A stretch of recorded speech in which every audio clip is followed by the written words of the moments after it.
Abay hindi na napigilan dito ni LeBron James at kanyang nirelto ang kanyang team na dito ng Los Angeles Lakers pagkatapos ng embarrassing na pagkatalo nila sa San Antonio Spurs. Pero bago muna yung mga pre ay atin muna itong pag-usapan. Pero naman ditong bagay na hindi magandang ginawa dito ni Anthony Edwards dito sa naging laban ng Memphis Grizzlies kontra na nga dito sa Minnesota Timberwolves dahil na nga dito sa 1 minute mark dito nga sa third quarter. Matapos kasi dito yung slam dunk na ginawa dito ni Rudy Gobert ay napaflex nga dito si Anthony Edwards dito nga sa bench at talagang napahype nga dito si Ant-Man. Kaso naman dito mga pre ay binigyan nga siya dito ng technical foul ng referee. Bakit naman siya dito nabigyan mga pre ng technical foul? Ito na nga yan si Anthony Edwards mga pre dahil lang dito sa bagay na napaflex lang siya. Hindi naman kasi yan dito ang naging dahilan mga pre. Dahil na nga dito sa kanyang ginawa ni Anthony Edwards ay nagkaroon pa nga siya dito ng multa. Pugot pa nga dito sa bagay na tinawagan sa kanya ng referee. Ay kasi yung ginawa niya ditong bagay na pag middle finger parang na nga dito sa referee. Dahil na nga dyan mga pre sa ginawa nga niya dito ay matapos na nga dito ang ilang araw ay nag-anunsyo na nga dito ang NBA. Ay nagkaroon na nga siya dito ng multa. Ito na nga si Ant-Man na nakakahalaga naman dito ng $50,000 US.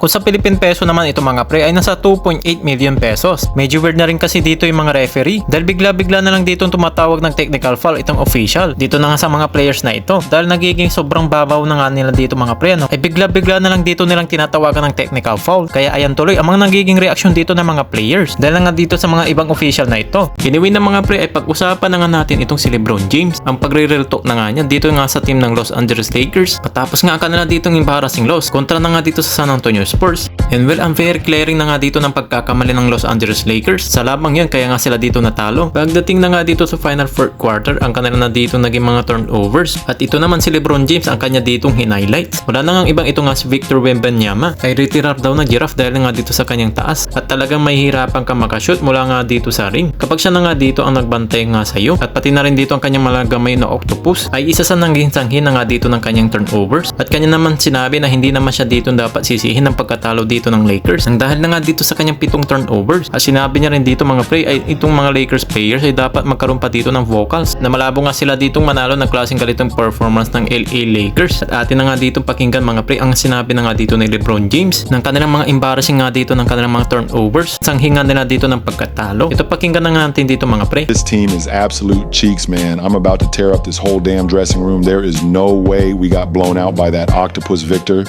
and the Spurs. This dude Victor is literally a giraffe out there. You can't shoot anything over him at the rim. He might end up being number 2 all time after me. Sorry, MJ. I know I had 7 turnovers, but don't blame me for this loss. They went on a run when I came out. I can't win with these cats, man. I need to find a way to get traded. I don't want to spend my last years on this Lakers squad full of bums. I memorized the stat sheet after the game. Let me cook these bums real quick.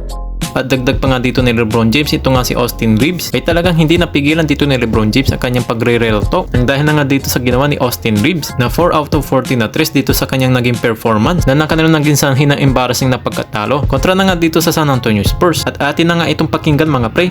Austin Reeves, you goddamn trash can. 4 for 14 with 3 turnovers. How can I win with this white dude as my point guard? At let's see na nga dito mga pre sa kanilang next game kung sila nga ba ay magre-response dito nga sa kanilang susunod na laban para makabawi na nga dito sa kanilang pagkatalo.